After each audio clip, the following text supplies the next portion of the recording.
PKP sudah, PKPB sudah, PKPP sudah, darurat pun sudah, semuanya sudah. Tapi kes COVID-19 terus melonjak, kluster baru terus bertambah. Mari kita tengok mengapa ini terus berlaku.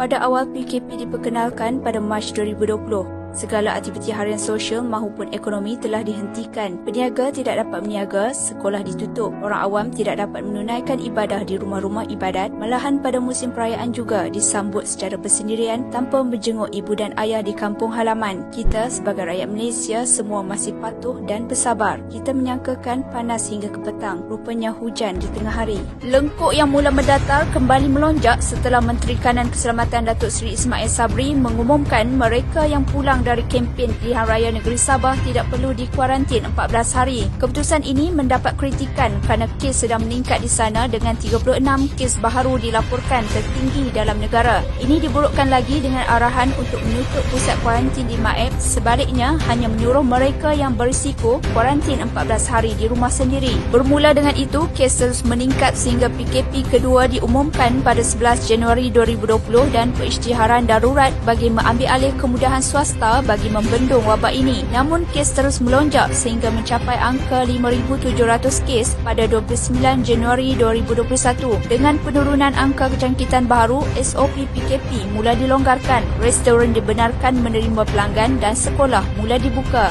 Pada 30 Mac 2021, Datuk Seri Ismail Sabri mengumumkan arahan bekerja dari rumah dibatalkan. Ini bermaksud sektor ekonomi akan beroperasi dengan kapasiti penuh.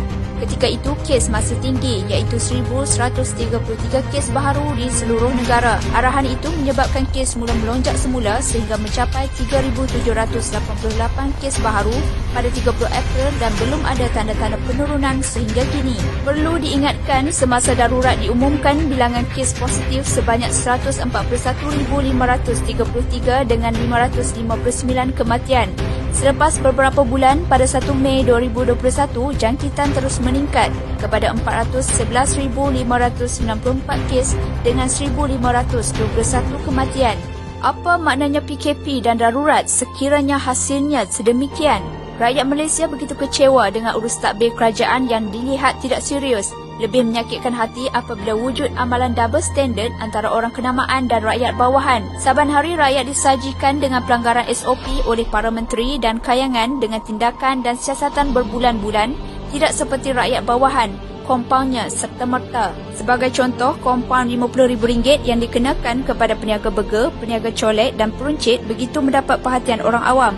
Sedangkan majlis perkahwinan selebriti terkenal akhirnya kompaun RM30,000 sahaja. Itu juga aktiviti yang melibatkan rentas negeri. Terdapat laporan berita wanita sayu kematian ayah dan 2 orang tua meninggal dunia ketika PKP. Sedangkan mereka tidak diberikan kebenaran rentas negeri semasa arwah sedang sakit, sehinggalah mendapat sijil mati dan surat kebenaran kebumikan mayat menjadi bukti. Ini membakar kemarahan orang ramai apabila terdapat sesetengah selebriti yang seenaknya mendapat kebenaran rentas negeri untuk melancong, membeli belah dan menghadiri kenduri. Rakyat sudah lelah, kerja tiada, nak cari makan pun susah. Sedangkan menteri menayang gambar pergi umrah. Sampai bila keadaan kita sebegini?